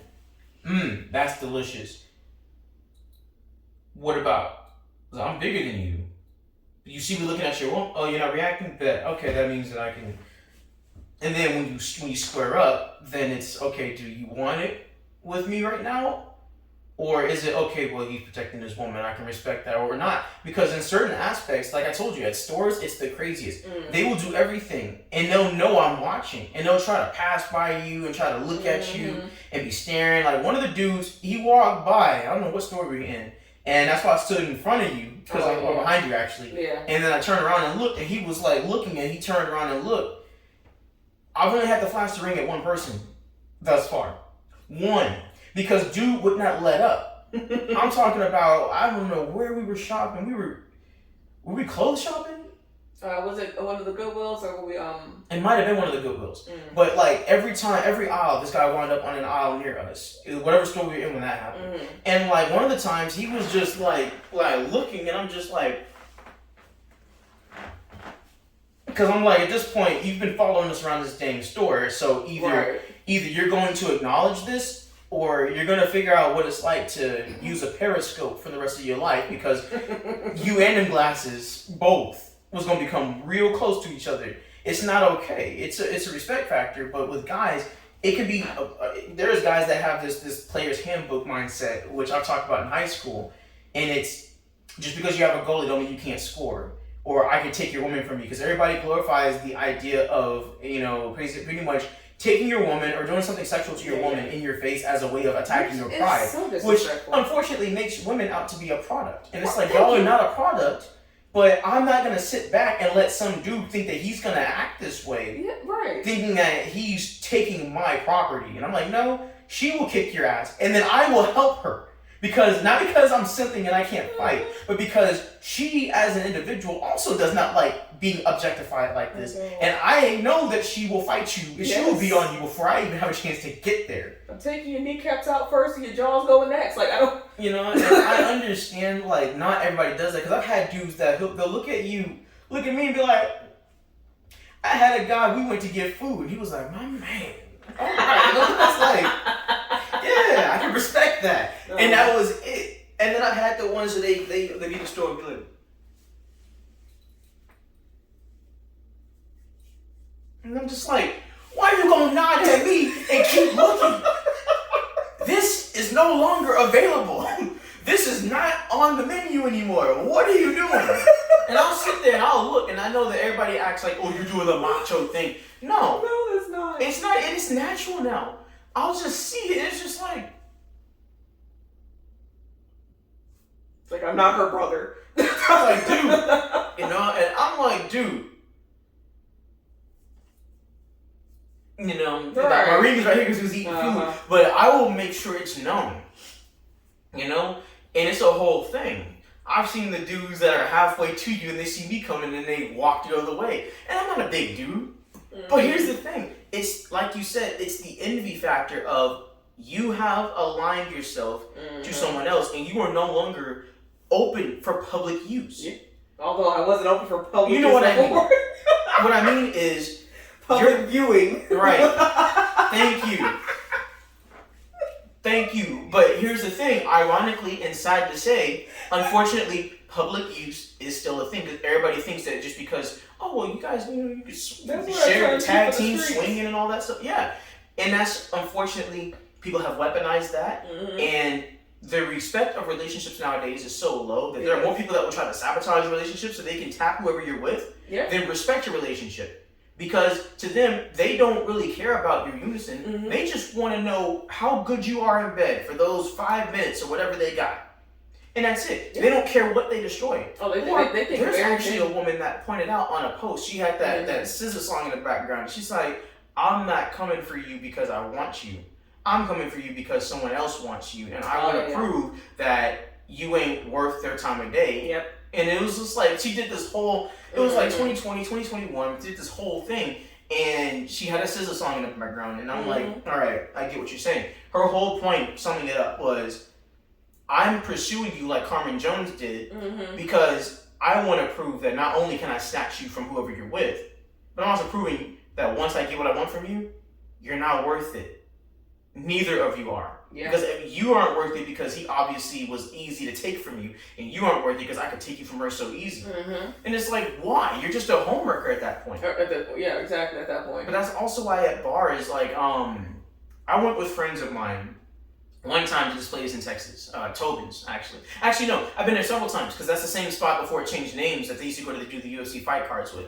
And my friend was with this girl there. Mm-hmm. And they were engaged and everything at the time. And this guy, I don't even know if he was drunk or not, but he went and got his drink, my friend. He went and got his drink. I'm leaving names out of it because I don't know if they want the story told. And he got his drink, and his lady was there, and I was there. You know, just because we all had like a group and everything, and he was just like, you know, doing his thing, working the circles. This guy comes over, starts trying to talk to her, and I was like, hey, and she's like, no, it's fine. And she basically was like, he's got no chances anyways. So finally, my friend comes back, and he sits down, and he's just sitting there. And the guy is still trying to hit on her. And, you know, she's like talking to her husband and everything. He's like, yeah, he's been over here for a minute trying to do this, that, and the other. Mm-hmm. And, he's like, again? Okay, well, you know, I'm here. And everybody else was like, well, bro, shouldn't you be doing something? Shouldn't you be like knocking to the wall? And he said, first off, he would have to actually have a chance. Yeah. Secondly, he hasn't touched her. Yep. And then he said that's the point where things get rowdy with me, is he's got to touch her. And the guy apparently thought that was an open invitation. Yeah. Mm. So he reached, and I'm telling you, I've never seen somebody's hand teleport so fast, but the guy was reaching like this. All you saw was... So here's where I step in, and I'm going to tell you right now. Get lost before you get lost. Mm-hmm. And I'm just like, what does that mean? Exactly what it sounds like. And people come up with these weird sayings like that, and I've adapted to actually using a lot of those sayings because they're fun. Mm-hmm. But he basically told him, get lost before you get lost. And I'm just like... And the guy was like, all right, you know, and she ain't even... He's like, Facts. He just told him. Like, I don't need your mouth. Like, you clearly wanted this. Don't be upset now that you didn't be reprimanded. But here's the problem. All of us were training at the UFC gym. Mm-hmm. The Copperfield location is no longer open. Mm-hmm. But I don't think the guy was paying attention. His wife was the lady that was always in the boxing class. Oh. And you know who the teacher was? Was it him? The husband. Well, they're married now. Of course. Yeah. Yeah. I mean, I'm just saying, the whole issue was he was not reading the room. Mm-mm. But he thought that because he had access to speak, he thought he had a chance. Yeah. He thought that, bet, I'm not being shut down immediately, therefore I must have a chance. I always thought that was a strange thing because I've been out in like public. I've had my ring on and everything. I've had I've just been, I'm a friendly person. Mm-hmm. I don't talk to everybody. You've seen me when I'm walking from out pump and everything like that. I'm not saying anything. I'm looking around at my surroundings. But I've been in line. People will talk to me. They'll compliment, hey, you got nice tattoos, or how long you've been growing your locks. Those are always like the main conversation starters. It's how long you've been growing your locks, or did the ones where your fingers hurt, things like that. So I have tattoos in my hands, and I'll just have fun with the conversation. This didn't hurt that much. Or, I've been growing for 8 years now. Just simple stuff. And all of a sudden, they're giving me their number, and it's like,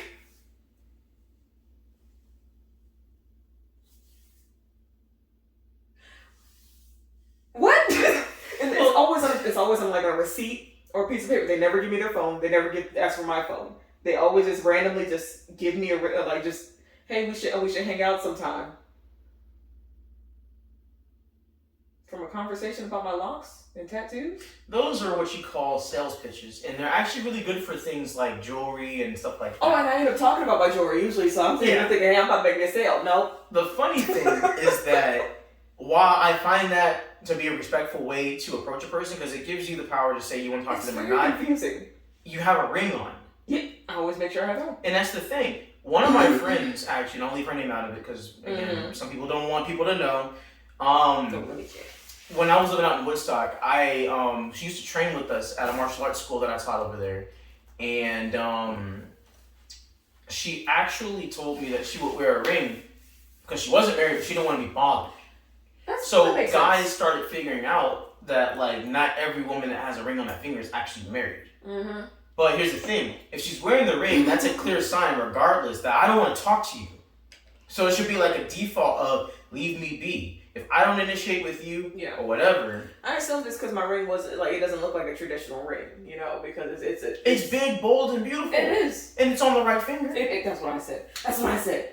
But, I just assumed that maybe that was a factor. I've literally worn this nylon ring, and I tell you, it pisses people off. Yeah. I went to Dunkin'. I went into Dunkin' once. And I'm just going in there to get something. This is before I worked at the other spot. Mm-hmm. I'm just going in there to get something. And this lady, she saw me and she's like, hi. Yeah. Like, okay, welcome in, you know. What can I get you? And I'm just like, yeah, so, and I pointed, and it's just natural. It's like, I would like to get the iced coffee, whatever, the butter pecan. And she saw my hand, and her eye followed my hand, and she was like, okay, what else can I get you? And I'm just like, no, give me that same demeanor, because I want something for free. I'm just like, what did I do? You know? And it's before, like, it was just like, you know, it was like, what did I do? Because I asked you, like, first of all, it's like, why did she get mad? You don't see it because you be looking at the dudes. I don't be paying attention too much to the women, but I do notice sometimes where, like, them older ladies like you. And when I say older, I mean like 40, 45-ish. That's what they look like at least. But them ladies like you. They be giving me. This is the funny thing. So you don't get too many of the thumbs ups and everything. Mm-hmm. I get them all the time. Every time they be giving me that girl. I don't be paying that. I don't be looking at nobody like that. But when I have to deal with people, it never fails. It never fails. Like, there was a lady at the QT, same thing. You know, like, she was doing her thing and everything, and then she saw me come in, and it was all smiles. And I'm thinking she's just being friendly. And it never fails. Whenever they notice the ring, their whole energy changes. And I'm just like, did I hurt you? Did I do something wrong? Like, what did I do? Like, yes, I'm married. It's like, stay friendly. Right? It's like, what did I do? You know, it threw me off. You know, and then when I hate that I can't wear the ring because, you know, like, we're dealing with dough and stuff, they can't wear any jewelry. But even with that, like, we got people that come in and everything, and I'm just like, all right, bet, that's fine. If I have any passing between the dough room and going into the kitchen, you know, you'll see people looking in the back, and I'm like, what are you looking for? There's nothing back here but the food you ordered. They love a man in uniform. Please. There's a person did a whole story years ago and said that if you are a beautiful woman, you could be in the very back where the grease trap is, and all you gotta do is just come up from that fresh fried grease. That's it. You're a dude, you gotta be working the cash register. You get no attention. No, I don't say about what happened when I worked at that one warehouse. I used to have to wear this giant so I didn't have to wear the giant ice suit, but like because I was riding my motorcycle. You're talking about I had to wear chef place. I had to wear this full body ice suit. I was always freezing cold because I had to ride my motorcycle at the time. I didn't have a car, and I think I had dropped a lot of weight around that time too. So I didn't notice how much I had dropped until I'm wearing like sweatpants. You're wearing the version of the sweatsuit. Yeah, exactly. So I'm wearing sweatpants and I'm wearing like just regular tank top under because I didn't need anything extra because that thing was insulated. When I say insulated, I mean insulated. Oh, you well, there were areas where that were warmer, so I would be out in the freezing cold, be warm as heck, sweating and whatnot because I'm moving around like walking pretty much the length of a football field, and we had to get to the back where there was warm. It was warm and everything, and you still have to work through there. So I took to opening up the top and like having it like kind of hanging around my waist, like you know those Dickies jumpsuits and whatnot. Yeah. So I would have it like kind of hanging around my waist, and it would zip up, and I used to have to like tie it up and everything. And there were days where it was like I just can't have this on at all. So I would just take it completely off and put on like the other stuff that they had us wearing. Well, in between me taking that off and putting the other stuff on, people would be like, "God dang!" And I'd be like, "What I do? I didn't do nothing." And what it was, it's a different effect because I used to seeing this puffed up, just head pretty much with an apron or with a little hairnet on. And I'm having to take all this stuff off. Glow up. And all they see is muscled arms, chiseled, all types of stuff. Your girl's looking good at the time, don't worry. But still do. But I had all this stuff on, and the effects, there was a lot of women that were on me, but it was, the effect that has, it's, when people aren't expecting something, or they think that they know what they know, and they see something else, it's almost like the equivalent of you putting makeup on, or you putting your hair down. Yeah, I got chills when you said that because I remember looking at the videos when I first saw you, how you were dancing, and just being like, "Ooh, she's great. Let me hit her up because I think that she's got like some technique that I can help her with." And it was great. And then along those lines, going back, like after starting catching feels and everything, and just looking at you and then talking on the phone, it is like that because then I started noticing you. Like beyond just like, oh, that was a smooth, the transition, the feeling of the music and the movement. Then it was, She's actually very formally, very beautiful, very comfortable, where all these tattoos come from? Like, I'm telling you, like, I didn't notice because I wasn't creeping when I first saw you. I was like, oh, she's a good dancer. And you were a follow reference from somebody else I knew. Yeah. So it was like, bet, another dancer. Mm-hmm. Cool. And it was just, and she's in Atlanta, cool. At this point, Instagram need to give us a deal or something. Because we done made them a dating site. Bruh, I'm not even gonna legitimize that. Like, we met organically. It just happened to be through Instagram. Because if I had met you at an event, I would have approached you the same way. Yeah. And it would have been no creep vibes because that's not me. But see, the thing is, I'm not sure because of the mentality I was in at the time. I was very much still in my healing journey for myself. Well, at least the first half of it, or only the first eighth of it, maybe. And I was very much still like in my own head. I was very self-conscious. I was very much self-aware, and I was very like, I want to dance. I want to meet more dancers. I want to do this, and I want to be serious. But I wasn't sure how serious I actually was. Me coming out to the studio was actually my first step into like really committing to dance. Mm-hmm. And now here we are. You have a whole international cypher event going. I won't say exactly my first step, but my first big step. Exactly. Mm-hmm. That's what I said. And now you got, like I said, you have international attention. You're well known. I mean, you've been in the dance scene out here for a long time, even if people might not have remembered. But you're talking about events that people who really are entrenched in the scene would know about. Yeah. You were at one of the biggest events in the scene at the time, too.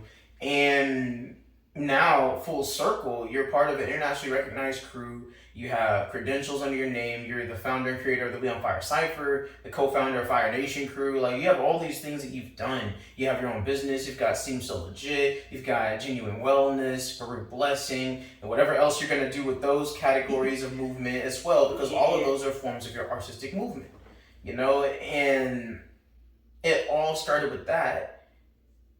And every once in a while, you get chills being like, what if I never would have reached out to her? What if I never would have said anything? And I've thought that stuff too. Like, it's like, where would I be? Like, what would I be doing? Who would I be? Like, it's like, I feel like I know for a 100% fact that none of the jewelry that I've made, none of the comfort that I felt in making it or doing it, none of the encouragement or. I mean, yeah, I had people that encouraged me and definitely but everything would look different. Mm-hmm. Everything would feel different.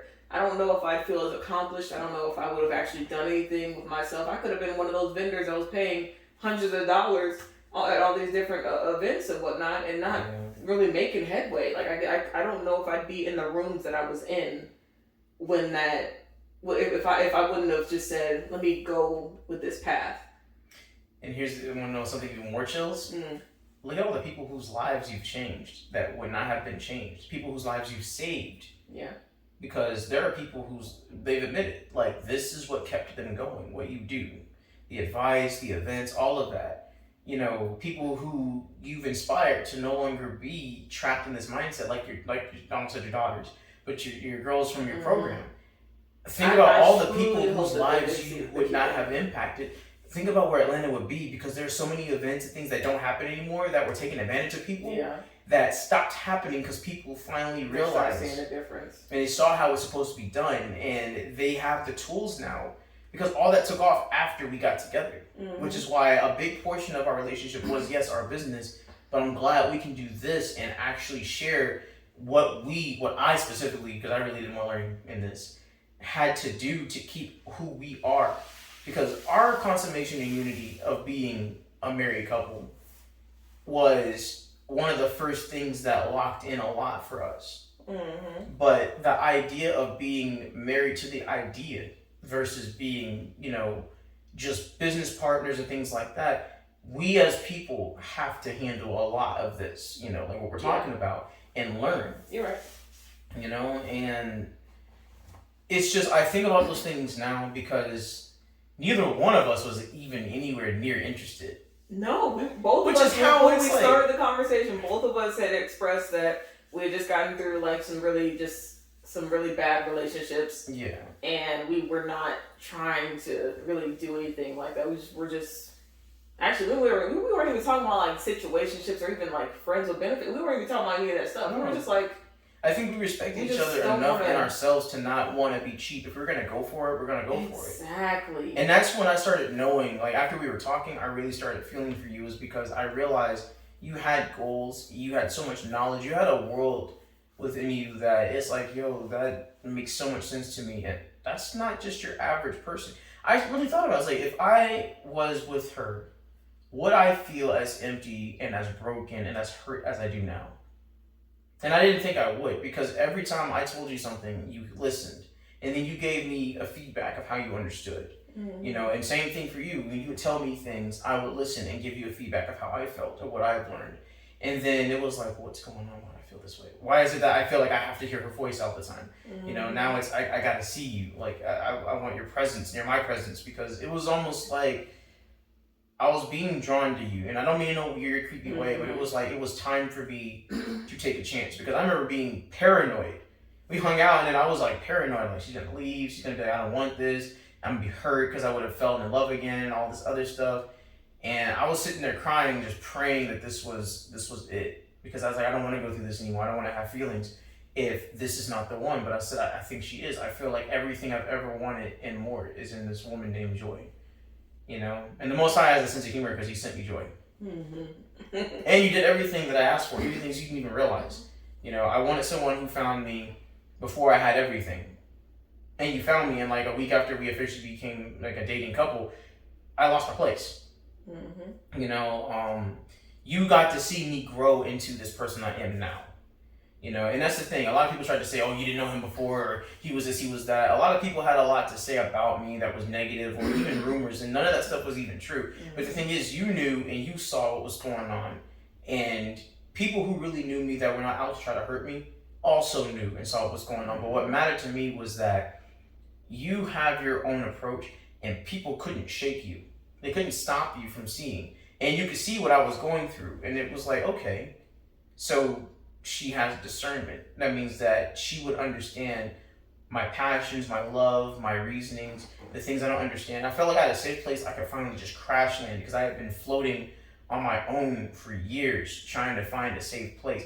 And that's where the conversation started, was talking about those things, getting into the trauma, learning that I had more issues than I thought that I did with issues that I had from the past. I had issues with the issues. Crazy. You know, and it was like you understanding that. Like, it was like all of these things we talk about now, even with these things here, breaking down what it meant to truly love someone the way they need to be loved. Because you did that. Mm-hmm.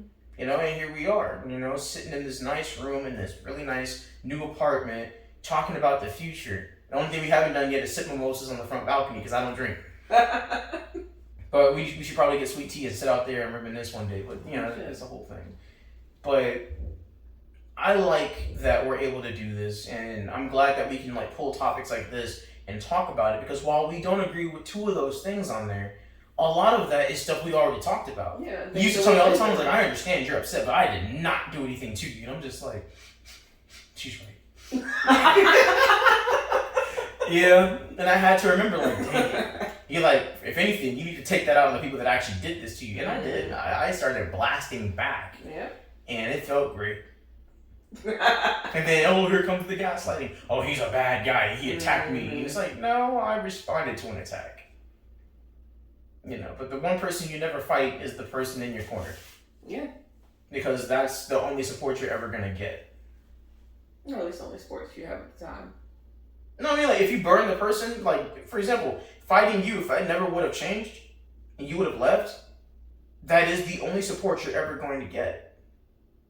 When you're blessed with something, if you don't treat that blessing right, sometimes the Most High will make you wait a long time. You're right. Before he gives it back. Or you won't ever get it back, because you would have had to deal with the pain of losing that. And your life choice will become, you are now a testimony to people on how you can lose something because you were too stubborn and too stupid to change. Agreed. And then you'd be bitter trying to ruin other people's lives, and then you got more red marks against you, because now you're going to be judged and be accountable for ruining other people's relationships and lives because you're bitter that you ruined your own thing and now you want to ruin everybody else's. That's why when I see people get on these posts and they get mad because they see a couple where guy comes behind the woman and she just might happen to be washing a dish or something and he gives her a kiss, and it's like, see, if he really loved you, he'd be doing the dishes, not you. You'd be sitting over there on your phone. It's like, what? Who hurt you? Exactly. Like, who hurt you? It's like, they're fine. Why he gotta make you wear all that stuff all over your head? It's like, she chose to wear it. Well, then you're brainwashed. It's like, says who? I don't remember anybody telling. And that's what I was saying about opinions and experiences. There are a lot of hurt people out there. There are a lot of people that are hurt and don't know how to change, or even don't think that they should change, or don't even realize there's something, I won't say wrong with them, but something hurt about them. And what happens is those people that go through life, they teach their children, they teach their nieces, their nephews, their family, and they tell them this stuff that it may sound good, it may sound accurate, it may even sound like, okay, well, yeah, that's generally right. But the problem is that these people are carrying trauma and it's situational. They're carrying problems or things that have been put on them that not only do they not have to anymore, but they're keeping it going. They're the people that have been told, you're never going to be anything in your life, you're worthless. And they've been told that at one time in their life, one point, and it hit them so hard that they began trudging through the rest of their life with that on their back. And they can't wonder why. They wonder why they're moving so slow, or they can't reach their goal, or it seems like now the more stuff that goes through my life, it just solidifies that one thing and it adds on to it, grain by grain. So by the time you become an adult or you get older, and you haven't dealt with it, you have this giant boulder, the size of a mountain, you're dragging along with you that you try and let go of, but because you've been holding on to it so long, it's ingrained in you. And you believe now that you realize that you can't get rid of it. But the thing is that these adults have way too much trauma, and they try to teach each other with their trauma still speaking through their mouths. Through their spirits, through their minds.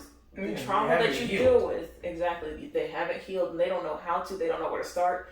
Thank God people have stopped letting people think that therapy is for crazies, but they don't, that's what we were taught when we were younger, but they don't understand that healing is almost as uncomfortable as the trauma was. You have to go through it. You have to filter through it. You have to, like, say, you have this childhood trauma of bees.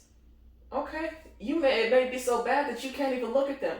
You gonna have to get a book, honey. That's what I did. You gonna have to watch some documentaries because you will never get past that trauma of the fact that not that you got stung by one, but you saw someone get stung by one.